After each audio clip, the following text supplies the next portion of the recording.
పెసరట్టు వేసుకోవడం కోసం నేను గ్లాస్ పెసరపప్పు తీసుకున్నానండి. అదే గ్లాస్తోన సగం శనగపప్పు తీసుకున్నాను. ఒక గుప్పెడు వేరుశనగుళ్ళు తీసుకుంటున్నానండి. వేరుశనగుళ్ళు తీసుకుని ఇందులోనే వేసుకొని ఒక్కసారి కడిగేసుకోవాలి. మనం కడిగి వాటర్ పోసి నానబెట్టుకోవాలి. నైట్ అంతా నానబెట్టానండి నేను మార్నింగ్ వేయడం కోసం. లేదు మీరు ఈవినింగ్ వేయాలి అంటే కనుక మీరు మార్నింగ్ కూడా నానబెట్టుకుని ఈవినింగ్ ప్రిపేర్ చేసుకుని చేసుకోవచ్చు. ఇలా చూడండి ఎంత చక్కగా నానిపోయిందో. ఇది కడిగేసిన తర్వాత 2-3 సార్లు కడిగేసుకొని మిక్సీ జార్లోకి వేసుకోవాలండి. మిక్సీ జార్లోకి వేసేసుకొని ఇందులోకి ఒక 2 పచ్చిమిర్చి, కొంచెం అల్లం వేసి మిక్సీ పట్టి ఒక గిన్నెలోకి తీసుకోవాలండి.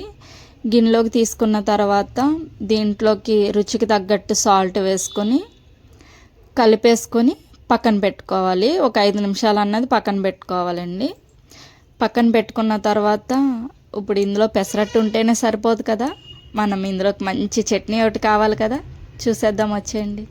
వేరుశనగులు తీసుకున్నాను, పుట్నాల పప్పు తీసుకున్నాను, జీలకర్ర, వెల్లుల్లిపాయ, పచ్చిమిర్చి తీసుకున్నాను.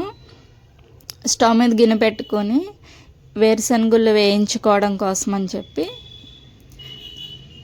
వేరుశనగులు వేయించుకుందామండి. ఏదైతే కప్పు తీసుకున్నానో అది వేసేసాను. ఆయిల్ లేకుండా కూడా చేసుకోవచ్చు, ఆయిల్ వేసి కూడా చేసుకోవచ్చు. నేను ఆయిల్ వేయట్లేదండి, ఫ్రై అయిపోయినాయి. ఇది తీసి పక్కన పెట్టుకున్నాను.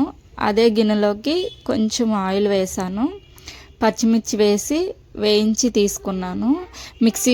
మిక్సీ జార్లో వేసుకొని మనం ఇందులో మొత్తం అన్నీ వేసుకోవాలండి. జీలకర్ర, వెల్లుల్లిపాయ కూడా ఇప్పుడే వేసుకొని సాల్ట్ వేసేసుకొని మిక్సీ చేసి ఒక గిన్నెలోకి తీసి పెట్టుకోవాలి. ఇందులోకి పోపు పెట్టుకుందామండి. స్టవ్ మీద గిన్నె పెట్టుకున్నాను, కొంచెం ఆయిల్ వేసాను. ఆయిల్ వేసి ఆయిల్ వేడయిన తర్వాత పోపు దినుసులు పక్కన పెట్టుకున్నాను నేను. అవన్నీ కూడా అందులో వేయాలండి. వేసేసి ఫ్రై చేయాలి. ఇవి కొంచెం ఫ్రై అవ్వగానే కరివేపాకు కూడా వేయాలి.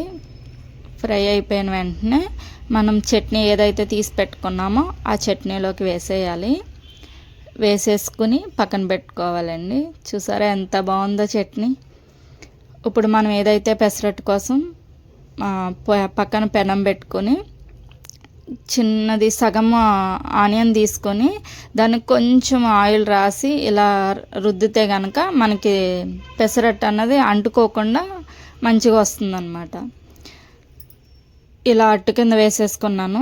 వేసేసుకున్న తర్వాత మనం దీనిపైన మనకి నచ్చింది వేసుకోవచ్చండి. బీట్రూట్ తురుము వేసుకోవచ్చు, ఏదైనా మనకి నచ్చింది వేసుకోవచ్చు. నేను ఫస్ట్ జీలకర్ర వేస్తున్నాను.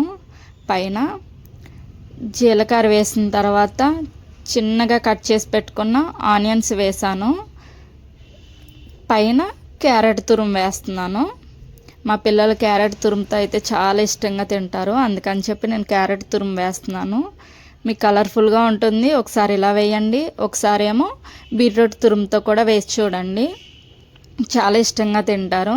ఇందులో పైన లైట్గా ఆయిల్ వేయాలి. మనం ఆయిల్ వేసి 2 సైడ్లు కూడా మనం కాల్చుకోవాలండి. లేదు అలా ఒకరికి ఇష్టం ఉంటుంది, ఒకరికి ఇష్టం ఉండదు. అలా వద్దు అనుకుంటే 1 సైడ్ కాల్చుకొని తీసుకోవచ్చండి. చూడండి, ప్లేట్లో మనం చట్నీ చేసి పెట్టుకున్నది అది తీసుకుని దోశ వేడిగా తీసుకుంటే కనుక ఎంత బాగుంటుందో కదా. ఇది ఎలా వచ్చిందో మీరు ట్రై చేసి నాకు కామెంట్ చేయండి. ఇంకేదైనా డౌట్స్ ఉంటే